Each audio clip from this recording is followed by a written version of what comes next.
up, guys? It's Mike. We in the lab, as you can see. So, I know if y'all watched Wednesday's video, it's the same black shirt. Well, it's the same day. I filmed Wednesday's video Sunday morning, and this is Saturday's video, and I'm doing it Sunday night. So, I'm just trying to get ahead. I got a weird week coming up. My normal... Whew, look at that haircut.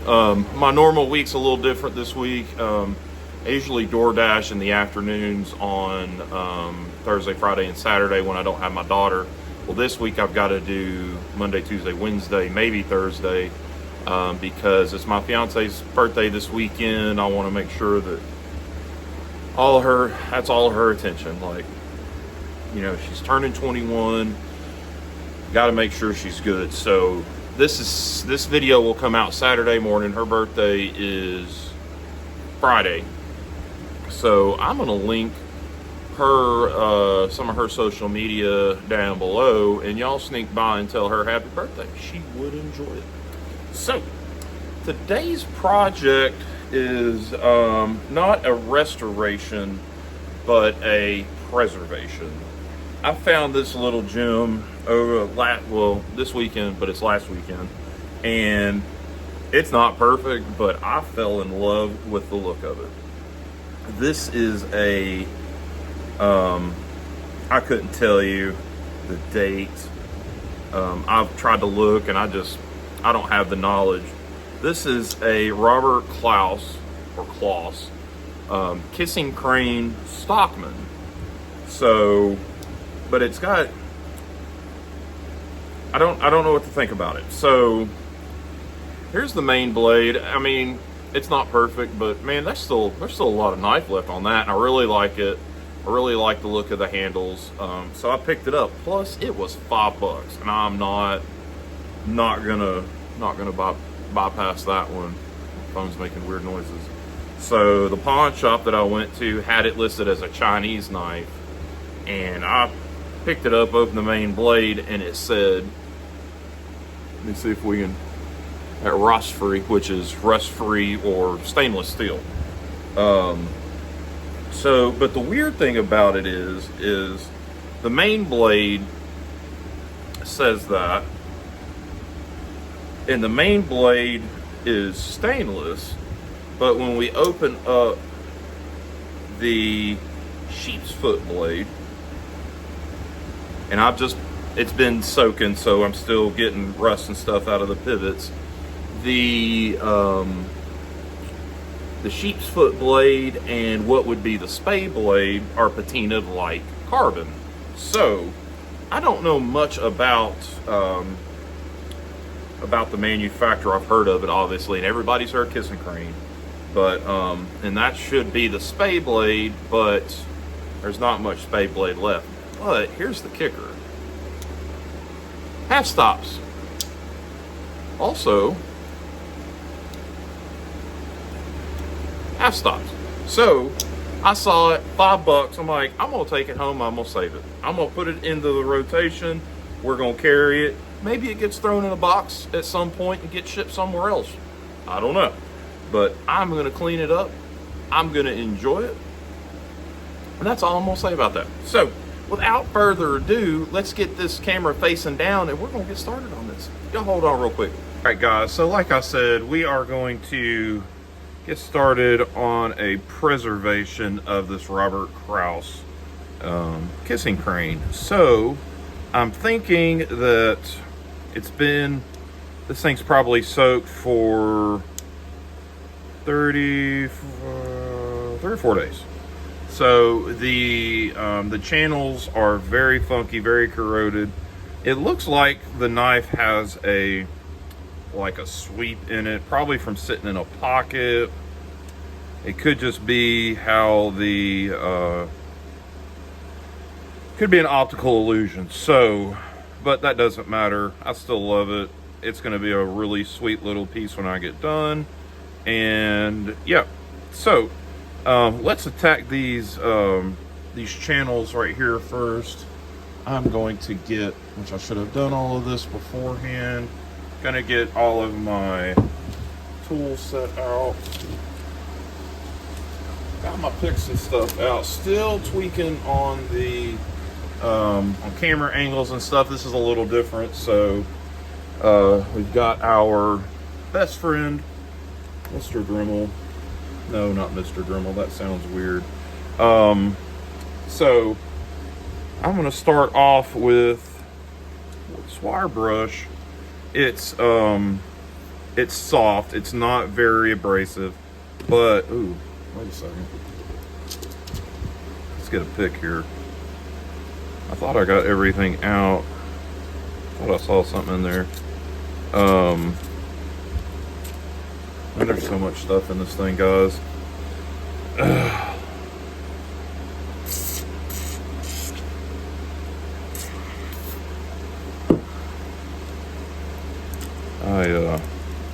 This is probably going to be about the funkiest one I've cleaned up yet.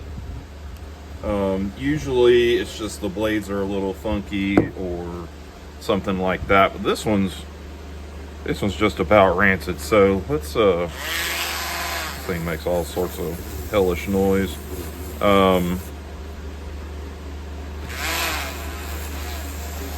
Probably should get the electric one going on this. Yeah, like you can see, I think you can see, well, that's why we can't see. Let's get a little light on the subject. I'm still getting used to this new mount. Look at that, boy. You can see that there's pitting and stuff on these tangs. I almost wonder if somebody put this blade in, like, somewhere in its life. I mean, you can see, I don't know if it'll pick up. It looks like it's twisted, but man, I like it. Actually, let me switch this up, because I don't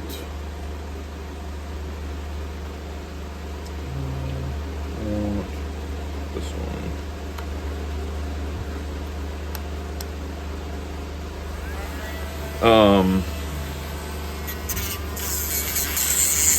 This will get anywhere you want to go, and it's just a plastic abrasive wheel.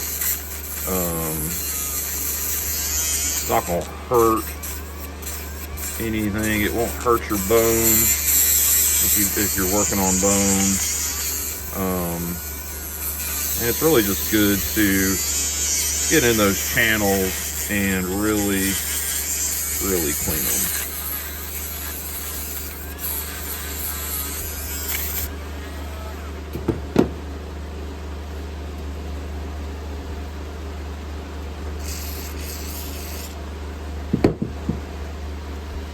A little blue shop towel. Should have got one of these out earlier, but hey, who am I trying to impress? So, just gonna wrap this around my pick. I really ought to blunt the end of this one, because this is all I use it for. And look at that. And I tell you what I wish I had. I wish I had one of those ultrasonic cleaners like what old Tom's got over at Knife Delights. Man, you could put this in there with some like purple power or that green, that super green or mean green or whatever, and let it cook for a while, and man, you get all this funkiness out of it. But then what would we do? What would we do? So, generous with the oil, guys. Generous with the oil. So I think that's a good start on this. At least get all the dirt, crud out of it. Oh yeah, she's looking a treat now. So let's close all these blades back up, and we'll work on these pivot ends. And it's still just that plastic abrasive wheel. It's not going to gouge anything out. It's not going to hurt anything. Won't mar anything up, man. But it'll it'll clean one up real quick. It'll get all the funk out of it and all that. So, oh yeah, look at that. Almost like new money. So yeah, we're just gonna clean on this. And I think what I'm gonna do is I'm gonna take a page out of Tom's book, and I'm gonna use some heavy duty rubbing compound. I know he uses like, is it like number 7 or I forget what he uses, but no, I don't want that wheel. Wish I had something softer. It's not already blown up. Yeah, I don't want to take away the patina, but I do want to clean it. So I am going to use Tom's method. And Tom just gets his it's like a buffing compound, I guess, and he'll put it on there liberal. I think his is like a white in color, and he just uses it to clean it. So that's all I'm gonna do. I don't want to take the patina away, I don't want to take that gray away, but I just want to clean it. So we are just doing that. It's getting the brass cleaned up real nice, which is good. Let's see where we're at. Oh, would you just look at it? Look at the... Don't that just purty? Oh, Terry, if you're watching it, boy, don't it just purty? We're just gonna do that over these back springs, over these pivot ends. Like I said, I just want to get it, just clean it. There's enough compound in this wheel that I'm just gonna hit my bolsters. They're shining up like I'm not really hitting them that hard. I'm just kind of going over them. And they are shining up. Guys, what y'all think about that Sodbuster Jr.? I've heard a lot of good feedback. Obviously I've heard, you know, Travis has seen it. He's got it on vacation. He took it with him to Orange Beach, I think is where him and his family went. Did a little video on it while he was down there. Man, Travis is just a stand-up guy. I really like Travis. Glad I've met him. Glad I have made a friend of him. And he's not far. He's just an hour away. And he's about the closest one I think I've got of all of the knife tubers so far. Unless there's somebody I don't know about. I'm surprised there's nobody in Nashville. And maybe I'm just not looking. But yeah, we're just gonna continue. This isn't a super hard wheel, so we're not marring anything up. We're just cleaning. Just gonna clean it up. Let's see here. See how we're looking. And then once I've got everything cleaned and polished, I am gonna go back through, spray all the joints back out, because all the pivot joints will have compound in them and stuff like that. But for the most part, that outside's looking really nice. The bolsters have shined back up. They're nicked up and stuff, but I'm not really gonna worry about it. I don't know how old this knife is. If I was to guess, maybe 50s. I don't know. I'm definitely not a kissing crane expert, not a knife expert at all. I'm just a guy with a bone that thinks he knows what he's doing.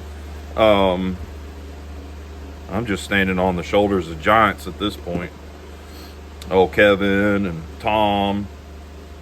Kevin over at Knife Doctor, Tom at Knife Delights. Those guys are whiz kids, man. This blade is awfully scratched up. Let's see what a Scotch-Brite pad we'll do, kind of just want to even the surface up. See if we can make some of those scratches disappear. Let me see, do I have my piece of wood here, because I like to keep that elevated. And also so I don't catch that edge too. You catch that edge with this and you could do some damage to the edge, you could tear your tool up, all sorts of stuff. So you can lay that edge flat down like that. See, did it right there.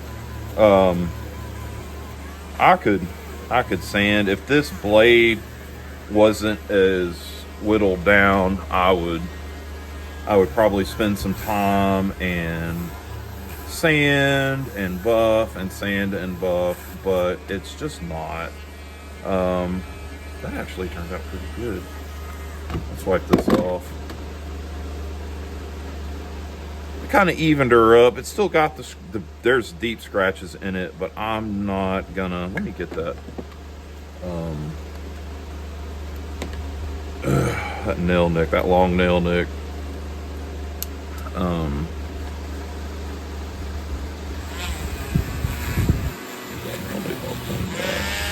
Now I tell you what, a wire brush like that will kind of help with the appearance. Like if they're really scratched up, scuffed up real bad, get that thing stamped. Like I said, I don't want to be too aggressive. I still want to keep the story of this knife. And it's not pretty. I mean, look, it's got a big old gap right there. I almost wonder if somebody's had this knife apart before.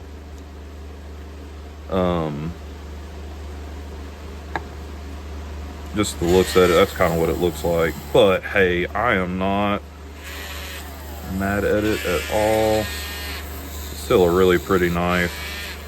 This is kind of one of those that you could pull out of your pocket and say, if you're standing around with your buddies and y'all are talking pocket knives or whatever, you could go, man, I wonder what this knife would say if it could talk. That's how I like to look at them. Like, could you imagine? Like, what has this knife done? Has it processed cattle or livestock? Has it, you know, cut apples for children or grandchildren, or, you know, all of the above? I mean, who knows? So that's what I like about it. And that, you know, Tom is really good about not taking those stories away. He will clean them and preserve them, and it still looks like the knife has its story to tell, and I really, really, really like that. I'm like that with cars, like old cars and stuff, because old cars are only old cars one time. Just like old knives. Old knives are only old knives once. You go and start swapping blades out, or really digging in and overly cleaning and polishing, and then they're just not an old knife anymore. Now, are there some that is what they need and what they deserve? Of course. But not every knife needs that. Every knife needs to be used. And, you know, this knife could have very well sat in that that showcase at that pawn shop forever, and nobody ever looked at it, touched it. Look at all that rust coming out of that pivot pin right there. This thing's soaked for, like I said, 2 or 3 days in the mineral oil, and it's gonna ooze and ooze and ooze for a while. But I mean, it still has all that snap on there. Why wouldn't we want to save it? So we are looking really good on everything. I'm gonna go back over the shiny stuff with a softer wheel. and a little bit of green compound. Sorry for bumping the phone here. Like I said, I'm just an idiot with a phone that thinks he knows what he's doing. We're just gonna hit these bolsters one more time.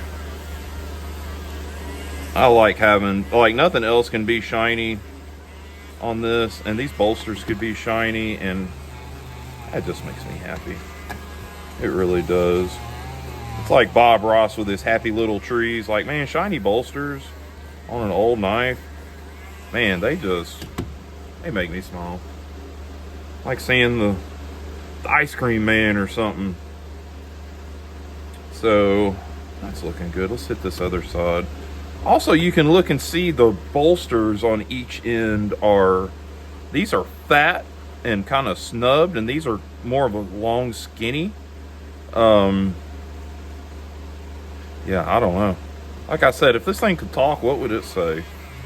What stories would it have? You know, did it process livestock?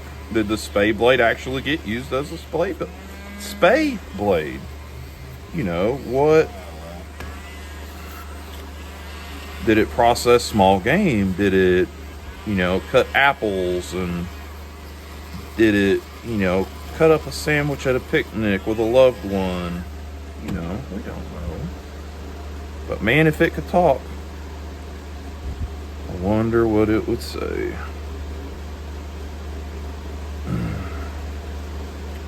Look at that bone is just gorgeous. That side right there, man, if that was over here,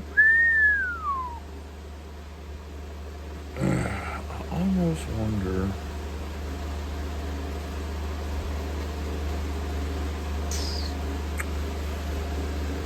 Hit this with a little oil, and kind of just want to scrub on it softly. It looks dark. I really would like to bring a little bit of that lightness back out. I almost wonder if I didn't get some compound and mess down in the... That looks better. Yeah, look at that.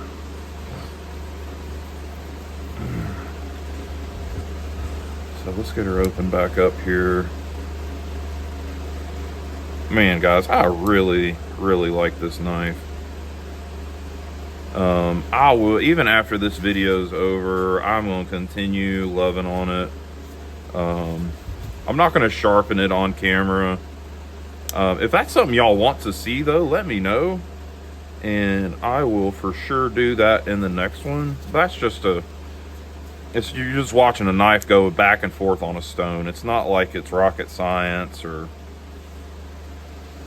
anything like that.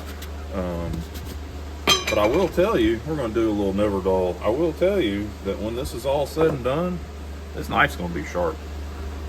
It's got that good German steel in it. It is going to be sharp. So...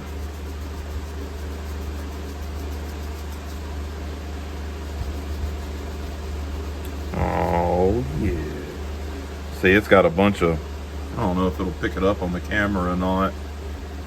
It's got patina down in there, but I'm not. Man, I'm not going to fool with that. I think we're just going to let it ride. Let's get us a clean towel here. I think where are we at? 20 minutes. That's not bad.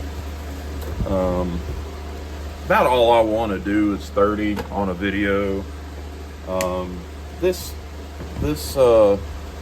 knife really didn't need a multi-part video. We're not breaking it down. We're not replacing parts.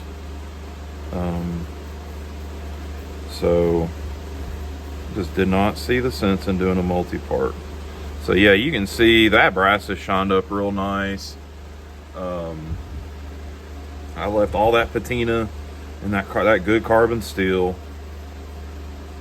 Yeah, she's a looker now. She's not real sharp. She's not sharp at all. Man, look at that half stop. Did y'all see that? I know new knives that don't half stop like that, or half stop at all. And then this one right here. Listen, bam, just like a. She's got some snap now. Listen, all of them snap like that. There's that spay, or that sheep's foot. It still has. I can still feel grit in that one, but I mean, it's still popping.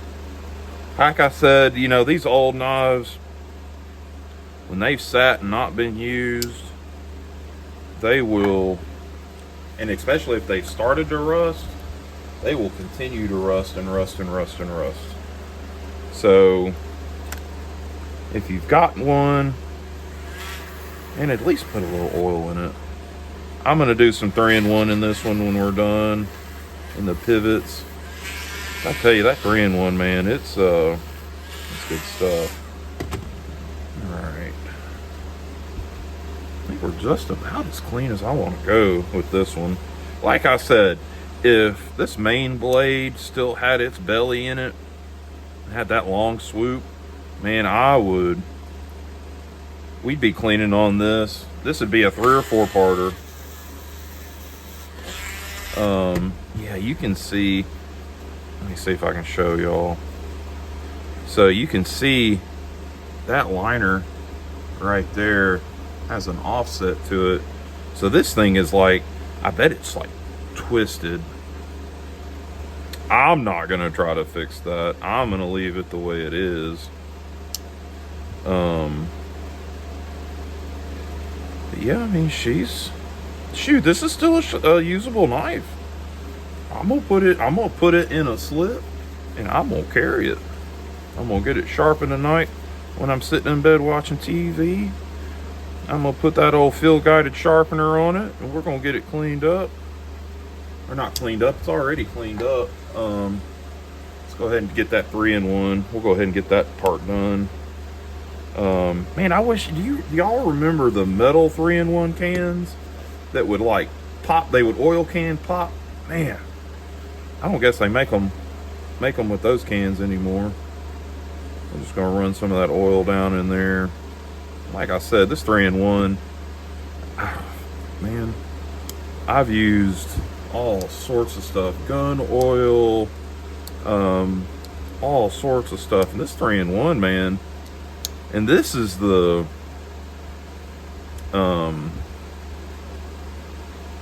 long lasting. They've got 3 or 4 different kinds at the store. But yeah, I remember always a can of 3-in-1 being around my grandfather's benches, my dad's, you know. Man, 3-in-1, just about put that on everything, like Frank's hot sauce. So you can see it, it's still working up through those liners and stuff, and that's fine. I don't care. But man, it's, see here. Woo! Pop! Pop goes the weasel.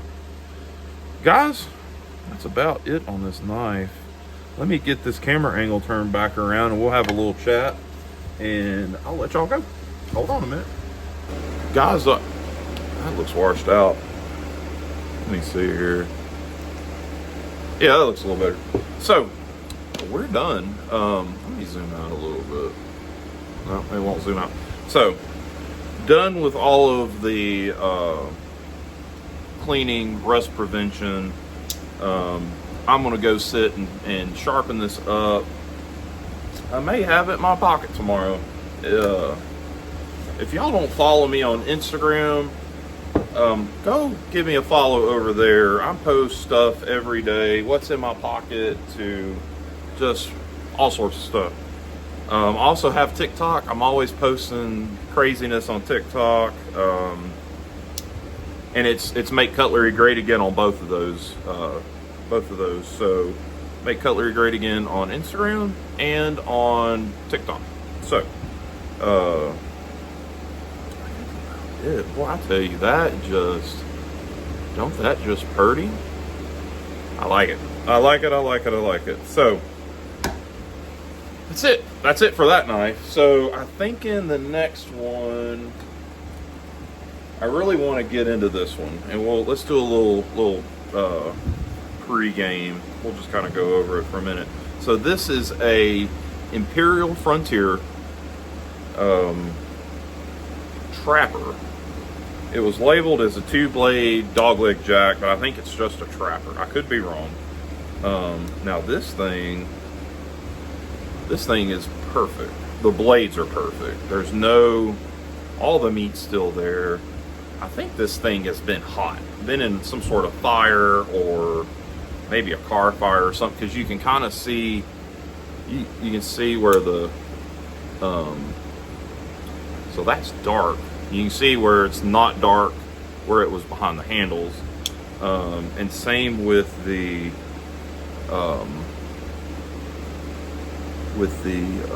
clip point, same thing.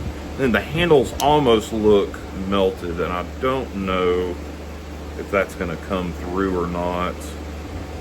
Let's see here. Yeah, you can kind of see where they're, it's almost like they, not too far, where they kind of melted. So we're gonna, this is still, I mean, this is still a great knife. I mean, great snap, nothing wrong with the springs, there's nothing wrong with the blades. It's just, what do we, let's come back off. What do we do with it from here? I wonder, and let me know what y'all think below if you're still with me. May not be anybody there. Y'all may have gone on. Do I sand these handles down and try to get them somewhat uniform, and then maybe jig them, or just sand them down, get them uniform, and leave it and just be a really nice user? Because the other thing is this has come up.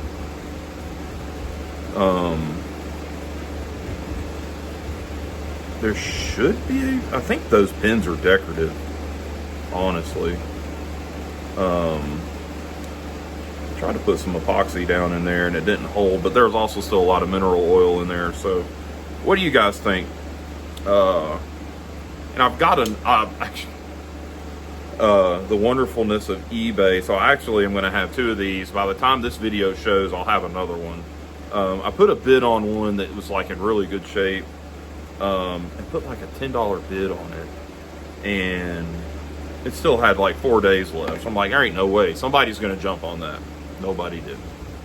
So I bought this one on a buy now for $10, 10 or 15.